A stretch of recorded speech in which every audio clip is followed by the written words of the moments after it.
श्रीमद् भागवत गीता एकमात्र ऐसा ग्रंथ है जो मनुष्य को जीने का सही तरीका बताती है। भगवत गीता जीवन में धर्म, कर्म और प्रेम का पाठ पढ़ाती है। श्रीमद् भागवत गीता का ज्ञान मानव जीवन और जीवन के बाद का जीवन दोनों के लिए उपयोगी माना गया है। गीता संपूर्ण जीवन दर्शन है और इसका अनुसरण करने वाला व्यक्ति सर्वश्रेष्ठ होता है। भगवत गीता में कुल 18 अध्याय और 700 श्लोक हैं, जिसे सभी के लिए पढ़ पाना थोड़ा मुश्किल है। इसीलिए आज के इस बेहद ही खास वीडियो में हम श्रीमद् भागवत गीता के 101 विचारों के बारे में बात करने वाले हैं, जिन्हें जानकर आप श्रीमद् भागवत गीता का सही मतलब समझ पाएंगे। इसलिए इन विचारों को आप हर रोज रात में सोने से पहले सुने। तो चलिए जानते हैं भागवत गीता के 101 महत्वपूर्ण विचारों को। भगवान श्री कृष्ण कहते हैं, जिस तरह प्रकाश की ज्योति अंधेरे में चमकती है, ठीक उसी प्रकार सत्य भी चमकता है। इसलिए मनुष्य को हमेशा सत्य की राह पर चलना चाहिए। मृत्यु एक अटल सत्य है जिसे कभी बदला नहीं जा सकता है। इस संसार का जब से निर्माण हुआ है तब से जन्म मृत्यु का चक्र चलता आ रहा है। जिस प्रकार मनुष्य अपने पुराने वस्त्रों को त्याग कर नए वस्त्र धारण करता है, ठीक उसी प्रकार आत्मा पुराने व्यर्थ शरीर को त्याग कर नए शरीर को धारण करती है। ये प्रकृति का नियम है। इस सत्य को स्वीकार करके भय मुक्त होकर आज में जीना चाहिए। ज्ञानी व्यक्ति न तो मरने वाले का शोक करता और न ही उनका शोक करते हैं जो अभी जिंदा है, क्योंकि वह जानते हैं जो मर गया वह फिर से जन्म लेगा और जो जिंदा है वह एक दिन जरूर मरेगा। कर्म ही सबसे बड़ा धर्म है। भगवान श्री कृष्ण गीता में अर्जुन को उपदेश देते हुए कहते हैं, व्यक्ति कर्म करने के लिए ही पैदा हुआ है और बिना कर्म किए कोई रह नहीं सकता। मनुष्य को परिणाम की चिंता किए बिना अपने कर्तव्यों का पालन करना चाहिए। क्रोध मनुष्य को नरक की ओर ले जाने वाला द्वार है। क्रोध करने से व्यक्ति का मन अशांत हो जाता है। वह आवेश में आकर कई बार अपना ही नुकसान कर बैठता है। भगवान श्री कृष्ण कहते हैं, मनुष्य को क्रोध करने से बचना चाहिए। कितना भी गुस्सा आए स्वयं को शांत रखने का प्रयास करें। इस संसार में आज जो तुम्हारे पास है कल वह किसी और का था, परसों वह किसी और का होगा। तुम यहाँ खाली हाथ आए थे और खाली हाथ जाओगे। मन पर नियंत्रण रखना जरूरी है। मनुष्य का मन वायु की तरह चंचल है। यह मन ही है जो मनुष्य को काम वासनाओं की तरफ भटका रहता है। अगर जीवन को सफल बनाना है तो मन पर काबू करना बहुत जरूरी है। मन को वश में करने से दिमाग की शक्ति केंद्रित होती है, जिससे कार्यों में सफलता मिलने लगती है। गीता के अनुसार जिस व्यक्ति ने अपने मन पर काबू पा लिया वह मन में पैदा होने वाली बेकार की चिंताओं और इच्छाओं से भी दूर रहता है। साथ ही व्यक्ति अपने लक्ष्य को भी आसानी से प्राप्त कर लेता है। अगर मन को वश में नहीं करोगे तो वह तुम्हारा सबसे बड़ा शत्रु बन जाएगा। हमेशा शक करने वाला व्यक्ति कभी शांति प्राप्त नहीं कर पाता है। इसलिए संदेह करने से बचे। अधिक संदेह करने से मन की शांति भंग हो जाती है और व्यक्ति भ्रमित होकर अपने संबंधों को नष्ट कर डालता है। तन की सुंदरता मन को आकर्षित करती है, जबकि स्वभाव की सुंदरता हृदय को आकर्षित करती है। इसीलिए मनुष्य का स्वभाव हमेशा निर्मल होना चाहिए। कौन क्या कर रहा है, कैसे कर रहा है और क्यों कर रहा है, इन सब से आप जितना दूर रहेंगे उतना ही खुश रहेंगे। जिंदगी में हम कितने सही है और कितने गलत है ये सिर्फ दो लोग जानते हैं, एक परमात्मा और दूसरी हमारी अंतरात्मा। भगवान श्री कृष्ण कहते हैं, जिस मनुष्य के अंदर ज्ञान की कमी और ईश्वर में श्रद्धा नहीं होती वह मनुष्य जीवन में कभी भी आनंद और सफलता को प्राप्त नहीं कर पाता। मोह विनाश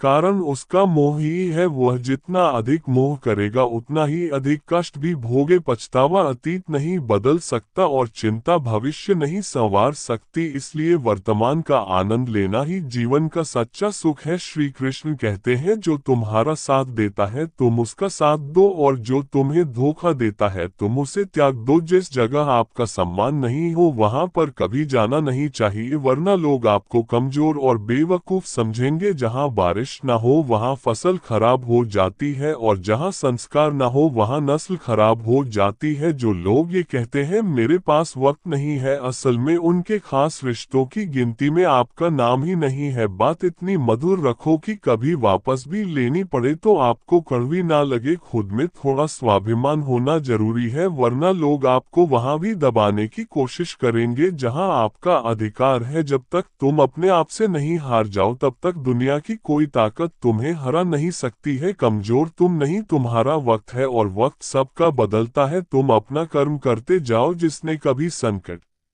नहीं देखा उसे अपनी ताकत का कभी एहसास नहीं होगा। जो दूसरों की तकलीफों को समझते हैं, जिनमें दया है, जो दिल से अच्छे हैं, उन्हें दोबारा जन्म नहीं लेना पड़ता है। किसी को कुछ देकर घमंड मत कर, क्या पता तू दे रहा है या पिछले जन्म का कर्ज चुका रहा है। घमंडी मनुष्य का वंश, वैभव और प्रतिष्ठा तीनों ही चले जा। विश्वास न हो तो रावण, कौरव और कंस को देख लो। किसी पर विश्वास करना हो तो उनकी बातों पर नहीं, उनकी हरकतों पर ध्यान दो। गुस्से के वक्त थोड़ा रुक जाने से और गलती के वक्त थोड़ा झुक जाने से जिंदगी और भी आसान हो जाती है। भगवान श्री कृष्ण कहते हैं, जो मनुष्य मुझे जान लेता है वह जन्म मरण के बंधनों से मुक्त हो जाता है। जो मनुष्य भगवत गीता को पढ़कर उस पर अमल करता है, उसके सारे दुष्कर्म का प्रभाव समाप्त हो जाता है। जो भाग्य में है वह भाग कर आएगा और जो भाग्य में नहीं है वह आकर भी भाग जाएगा। जैसे हवा के झोंके नाव को भटका देते हैं, वैसे ही मनुष्य की इच्छाएं बुद्धि को भटका देती हैं। जो मनुष्य सुख और दुख में, मान और अपमान में शांत रहता है, वह मनुष्य मुझे अति प्रिय है। ये संसार मेरी ही माया है, ये संसार मुझसे ही उत्पन्न हुआ है। मैं ही इसका पालन पोषण करता हूँ और मैं ही इस सृष्टि का विनाश करता हूँ। मैं भूत, वर्तमान और भविष्य के सभी प्राणियों को जानता हूँ, लेकिन वास्तविकता में मुझे कोई नहीं जानता। समझदार व्यक्ति जब संबंध निभाना बंद कर देता है तो समझ लेना चाहिए उसके आत्मसम्मान को कहीं ना कहीं ठेस अवश्य पहुंची है। प्रेम सदैव माफी मांगना पसंद करता है और अहंकार सदैव माफी सुनना पसंद करता है। कर्म ही तुम्हारी पहचान है, वरना एक नाम के यहाँ हजारों इंसान है। अच्छे कर्म करने के बावजूद भी लोग केवल तुम्हारी बुरी बातें ही याद रखेंगे, इसलिए लोग क्या कहते हैं इस पर कभी ध्यान मत दो। जितना हो सके खामोश ही रहना अच्छा है, क्योंकि सबसे ज्यादा गुनाह इंसान से उसकी जुबान ही करवाती है। किसी को धोखा देना एक कर्ज है जो आपको किसी और के हाथों एक दिन जरूर मिलेगा। एक अच्छी नजर वही है जो सिर्फ अपनी कमियां और दूसरों के गुण तलाश करती है। कभी उस व्यक्ति पर भरोसा मत करो जो वक्त के साथ स्वभाव बदल लेते हैं। जीवन में कभी किसी से अपनी तुलना मत करो, तुम जैसे हो सर्वश्रेष्ठ हो। सबको अपना जीवन बदलने के लिए समय मिलता है, परंतु समय बदलने के लिए दोबारा जीवन नहीं मिलता। जो होने वाला है वह होकर रहता है और जो नहीं होने वाला है वह कभी नहीं होता। ऐसा निश्चय जिनकी बुद्धि में होता है उन्हें चिंता कभी नहीं सताती है। अच्छी नियत से किया गया काम कभी व्यर्थ नहीं जाता है और उसका फल आपको जरूर मिलता है। जीवन की सबसे बड़ी गलती वही होती है जिस गलती से हम कुछ सीख नहीं पाते हैं। तुम आज जो भी कर्म कर रहे हो उसका फल तुम्हें कल प्राप्त होगा और आज जो तुम्हारे पास है वह तुम्हारे द्वारा किए गए कर्मों का फल है। जो मनुष्य श्रद्धा भाव से मेरी भक्ति करता है, मैं उसे वह हर चीज देता हूँ जो उसके पास नहीं है, और जो उसके पास है मैं उसकी रक्षा भी करता हूँ। किससे कब और कितना बोलना है, अगर तुमने ये समझ लिया तो तुम अपनी जिंदगी के सार्थक बन चुके हो। कान्हा कहते हैं, जीवन में कभी मौका मिले तो किसी के लिए सारथी बनना, स्वार्थी नहीं। धर्म से भरा हृदय धर्म का परामर्श देता है और अधर्म से भरा हृदय अधर्म का परामर्श देता है। इंसान इसलिए दुखी नहीं है कि वह ईश्वर को नहीं मानता, इंसान इसलिए दुखी है क्योंकि वही ईश्वर